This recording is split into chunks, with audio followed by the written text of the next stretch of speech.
എല്ലാവർക്കും സ്ട്രോബെറി ചാനലിലെ ഓണം സീരീസിലേക്ക് സ്വാഗതം. ഞാൻ മിനു. സദ്യയുടെ തൊടുകറി വിഭവങ്ങളിലൊന്നായ മാങ്ങാച്ചാറിൻ്റെ റെസിപ്പിയാണ് ഞാനിന്ന് നിങ്ങൾക്കായി ഷെയർ ചെയ്യുന്നത്. ഇത് ഓണത്തിന് മാത്രമല്ല, മാങ്ങ കിട്ടുന്ന ഏത് സമയത്തും നമുക്കിത് തയ്യാറാക്കാം. വളരെ പെട്ടെന്ന് തന്നെ തയ്യാറാക്കാവുന്ന ഒരു അച്ചാറാണിത്. ഞങ്ങളുടെ മറ്റ് ഓണം റെസിപ്പികൾ ചാനൽ പ്ലേലിസ്റ്റിൽ കാണാവുന്നതാണ്.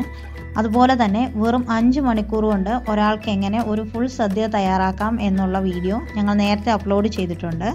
താല്പര്യമുള്ളവർ അതൊന്ന് നോക്കുക. അച്ചാർ എങ്ങനെയാണ് തയ്യാറാക്കുന്നത് എന്ന് നോക്കാം. അതിനായി ഞാനിവിടെ ഒരു വലിയ മാങ്ങയാണ് എടുത്തിരിക്കുന്നത്. മീഡിയം സൈസ് മാങ്ങയാണെങ്കിൽ 2 എണ്ണം എടുക്കാം.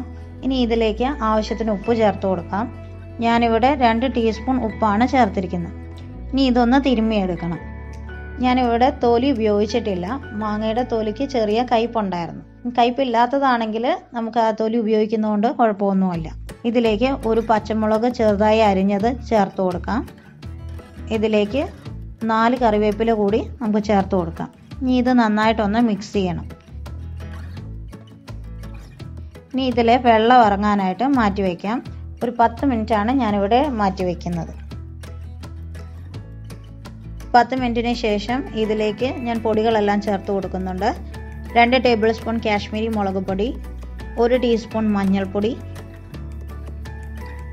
1/4 ടീസ്പൂൺ ഉലുവാപ്പൊടി, 1/4 ടീസ്പൂൺ കായപ്പൊടി ഇവ ചേർക്കുന്നു. ഇനി ഒരു പാൻ എടുക്കാം. അതിലേക്ക് 3 ടേബിൾ സ്പൂൺ നല്ലെണ്ണ ഒഴിച്ചു കൊടുക്കാം. എണ്ണ നന്നായി ചൂടായതിനു ശേഷം ഇതിലേക്ക് 1 ടീസ്പൂൺ കടുക് ഇട്ട് കൊടുക്കാം. കടുക് ഇപ്പോൾ നന്നായി പൊട്ടുന്നുണ്ട്. ഇനി ഇതിലേക്ക് വറ്റൽമുളകും കറിവേപ്പിലയും ഇട്ട് നന്നായിട്ട് ഇതൊന്ന് മൂപ്പിച്ചെടുക്കണം. ഞാനിവിടെ 4 വറ്റൽമുളകാണ് എടുത്തിരിക്കുന്നത്. ഇനി ഫ്ലെയിം ഓഫ് ചെയ്യാം. ഇനി ഇത് എണ്ണയോടുകൂടി തന്നെ മാങ്ങയിലേക്ക് ചേർത്ത് കൊടുക്കാം. നന്നായിട്ട് ഇളക്കി കൊടുക്കണം. നമ്മുടെ ഇൻസ്റ്റൻറ്റ് മാങ്ങ അച്ചാർ ഇവിടെ റെഡി ആയിട്ടുണ്ട്. വളരെ എളുപ്പത്തിൽ തയ്യാറാക്കാവുന്ന ഒരു അച്ചാറാണിത്. ഈ ഓണത്തിന് എല്ലാവരും ഇതുപോലെ ഒന്ന് അച്ചാർ തയ്യാറാക്കി നോക്കുക. ഈ റെസിപ്പി ഇഷ്ടമായാൽ ലൈക്ക് ചെയ്യുക, ഷെയർ ചെയ്യുക, കമൻറ്റ് ചെയ്യുക. അച്ചാർ തയ്യാറാക്കി ഇഷ്ടമായെങ്കിൽ ഫോട്ടോസ് ഞങ്ങളുടെ ഫേസ്ബുക്ക് പേജിൽ ഷെയർ ചെയ്യാൻ മറക്കരുത്.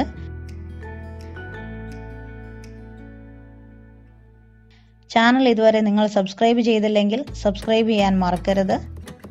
മറ്റൊരു ഓണം റെസിപ്പിയുമായി ഉടൻ കാണാം. Thank you for watching. Bye bye. Take care.